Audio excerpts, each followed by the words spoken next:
நம் நாட்டில் வாக்குகளை ஈர்க்கும் நோக்கில் நலத்திட்டங்களை அறிமுகப்படுத்தியவர் கருணாநிதி. அதற்கு முக்கிய எடுத்துக்காட்டு 2006 சட்டமன்ற தேர்தலாகும். அந்த நடைமுறை தமிழகத்தை தாண்டி பிற மாநிலங்களுக்கும் பரவியது. பின்னர் அவரது மகன் 2021 சட்டமன்ற தேர்தலில் மகளிர் உரிமை தொகை போன்ற திட்டங்களை அறிமுகப்படுத்தி வெற்றி பெற்றார். இதனைத் தொடர்ந்து மாநிலம் மற்றும் மத்திய அரசியல் கட்சிகளும் இதுபோன்ற திட்டங்களை அதிகமாக பின்பற்ற தொடங்கியுள்ளதாக கூறப்படுகிறது. இதனால் நாடு பொருளாதார சவால்களை எதிர்கொள்ள நேரிடும் என ரிசர்வ் வங்கி எச்சரிக்கை விடுத்ததாக கூறப்படுகிறது. இதுபோன்ற இலவச திட்டங்களை பின்பற்றாமல் இருப்பவர்தான் நாம் தமிழர் கட்சியின் ஒருங்கிணைப்பாளர் சீமான். 2026 சட்டமன்ற தேர்தலில் அவரது நிலைமை எப்படி இருக்கும் என்பது பற்றி இந்த செய்தி தொகுப்பில் விரிவாக பார்க்கலாம்.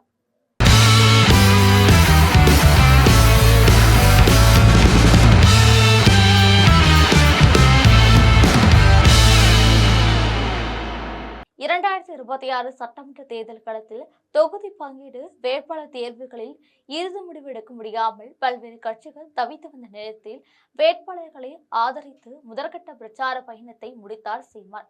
தேர்தல் பணிகளில் வேகம் காட்டும் நாம் தமிழர் கட்சிக்கு களம் சாதகமாக இருக்கிறதா சறுக்குகிறதா என்பது சீமானுக்கே வெட்ட வெளிச்சமாகும். வருகின்ற சட்டமன்ற தேர்தலில் தனித்து போட்டியிடும் நாம் தமிழர் கட்சியின் தலைமை தேர்தல் பணிகளில் விரிவாக செயல்பட்டு வருகிறது.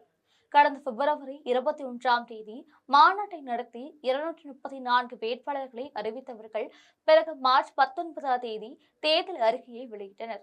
மார்ச் 23 திருத்தணியில் தன் பிரச்சாரத்தை தொடங்கிய தலைமை ஒருங்கிணைப்பாளர் சீமான் திருவள்ளூர், வேலூர், ராணிப்பேட்டை, திருப்பத்தூர், தருமபுரி, சேலம் போன்ற மாவட்டங்களில் முதற்கட்ட பயணத்தை முடித்திருக்கிறார். தேர்தல் பணிகளில் மும்முரம் காட்டும் நாம் தமிழர் கட்சி களத்தில் சற்று சுணக்கம் காட்டுவதாக வருதுகிறார்கள் கட்சியின் சீனியர். கடந்த மார்ச் 23 திருத்தணி முருகன் கோவிலில் வழிபாட்டுடன் பிரச்சாரத்தை தொடங்கிய சீமான் இலவச வாக்குறுதிகளுக்கு எதிராக தொடர் பிரச்சார இயக்கத்தையே முன்னெடுத்து வருகிறார்.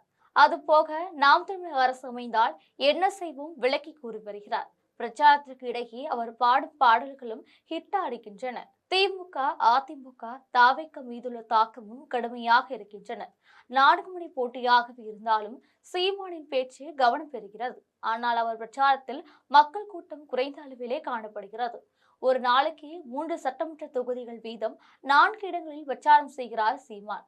நாம் தமிழர் கட்சியின் கட்டமைப்பின்படி ஒரு சட்டமன்ற தொகுதிக்கே 500க்கும் மேற்பட்ட பொறுப்பாளர்கள் இருப்பதாக கணக்கு காட்டுகிறார்கள். ஆனால் சீமானின் கூட்டங்களுக்கு 300க்கும் குறைவான நபர்களே பங்கேற்கின்றனர். சீமான் ஒரு தொகுதிக்கு வருகிறார் என்றால் பொதுமக்கள் ஒருங்கிணைக்க வேண்டிய பொறுப்பாளர்கள் பங்கேற்கிறார்களா என்ற கேள்வி எழுகிறது. லோக்கல் ஒருங்கிணைப்பாளர்கள் சொதப்பலால் சொற்ப எண்ணிக்கையிலான மக்கள் முன்பாக நின்று அவர் பேசி செல்கிறார். சீமான் போட்டியிடுவதாக அறிவிக்கப்பட்டிருக்கும் காரைக்குடி தொகுதியும் கூட கை கொடுக்குமா என்பதை உறுதியாக சொல்ல முடியவில்லை. ஒரு கட்சி தலைவர் போட்டியிடும் தொகுதி என்றால் தேர்தலுக்கு ஒரு வருடத்திற்கு முன்பிருந்தே தொண்டர்கள் பரபரப்பாக வேலை செய்ய ஆரம்பித்து விடுவார்கள். ஆனால் அப்படியான சூழல் காரைக்குடியில் தென்படவில்லை. திமுக கூட்டணி சார்பில் மீண்டும் காங்கிரஸ் சிட்டிங் எம்எல்ஏ மாங்குடி களம்பிருக்கிறார். அவர் தொகுதிக்கு செய்ய தவறிய விஷயங்கள் குறித்தெல்லாம் எந்த பிரச்சாரமும் முன்னெடுக்கப்படவில்லை என கூறப்படுகிறது. காங்கிரஸ் மூத்த தலைவர் சிதம்பரத்துக்கும் அவருடைய மகனும் எம்பியுமான கார்த்திக் சிதம்பரத்துக்கும் தொகுதிகளுக்கு ஆதரவு இருக்கிறது. ஆனால் மாவட்டத்துக்கு அவர்கள் எதுவுமே செய்யவில்லை என்ற விமர்சனங்களும் உண்டு. அவர்களை எந்த நிர்வாகிகளும் அட்டாக் செய்வதாக தெரியவில்லை. ஆனால் மாவட்டத்துக்கு அவர்கள் எதுவுமே செய்யவில்லை என்ற விமர்சனங்களும் உண்டு. அவர்களை எந்த நிர்வாகிகளையும் அட்டாக் செய்வதாக தெரியவில்லை. மறுமுனையில் என்டிஏ கூட்டணி சார்பாக அமமுகவின் தேர்போகி பாண்டியன் களம்பெறுகிறார். புதியவராக தாவேகாவும் தொகுதியை சுற்றி வருகிறது. ஆகையால் நாம் தமிழர் கட்சிக்கு இந்த உழைப்பு போதாது. சீமானின் பிரச்சார பயணம் மாற்றி அமைக்கப்பட்டு காரைக்குடியிலும் தென் மாவட்டங்களிலும் கூடுதல் நாட்களை அவர் செலவிட வேண்டும்.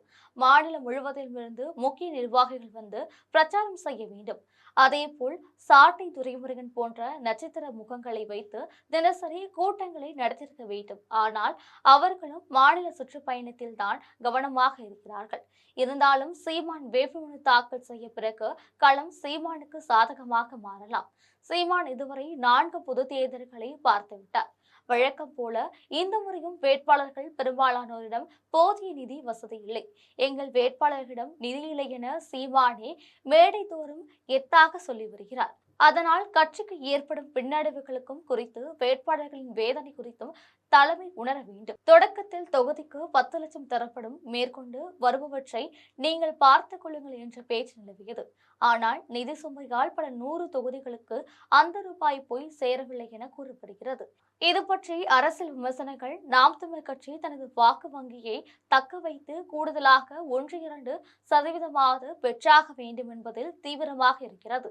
குமரியில் மரிய ஜெனிஃபர், அம்பாசமுத்திரத்தில் நத்தம் சிவசங்கரன், வேதாரண்யத்தில் இடும்பாவனம் கார்த்திக், நாகப்பட்டினத்தில் பாத்திமா பர்கானா உள்ளிட்ட பல வேட்பாளர்கள் களப்பணிகள் தீவிரம் காட்டுகிறார்கள். எதிர்த்தரப்பின் பலவீனத்தை குறிவைத்து வீடு வீடாக பிரச்சாரம் செய்கின்றனர். இதே அணுகுமுறை மற்ற எல்லா தொகுதிகளிலும் எதிரொலித்தால் நாம் தமிழர் கட்சியின் வாக்கு சதவீதம் எகிரும். அதே நேரம் சீமானுக்கு நேரடியாக கூடும் கூட்டத்தை விட சமூக வலைதளங்களின் வாயிலாக மக்கள் இருக்கிறார்கள் என்பது நிரூபிக்கப்பட்ட ஒன்று. ஆகையால் கூட்டம் கூடாததால் வாக்குகள் குறையும் என்று சொல்ல முடியாது என்றனர் விவரம் அறிந்தவர்கள். இதுபோன்ற அரசியல் செய்திகளுக்காக ஜெம் தொலைக்காட்சியுடன் இணைப்பில் இருங்கள். நன்றி, வணக்கம்.